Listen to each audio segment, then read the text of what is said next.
Stretching. Mag-stretching si ating madam. Ay, hello guys. Kailangan natin mag-stretching kasi alam mo na mga tita, ang mga buto namin, ang mga balakang namin, medyo nadidelay ng dating sa back nine na eh. Kaya kailangan ng tono, mga ganyan, mag-stretching.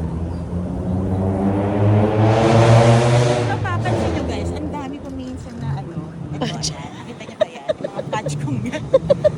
Patch yan ng mga tita. Patch yan, para hindi sumakit ang mga muscles ko.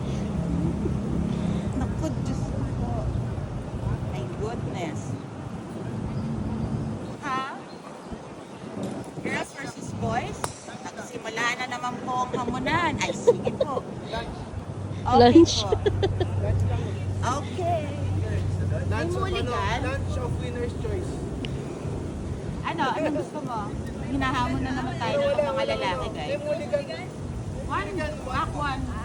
Pero wala na kayong class. Oo naman. Nagsimula na naman guys ang hamunan. Ang tahi-tahiin ko dito dahil gusto ko lang naman mag-practice Pero ito na naman ang aking napakagaling na asawa.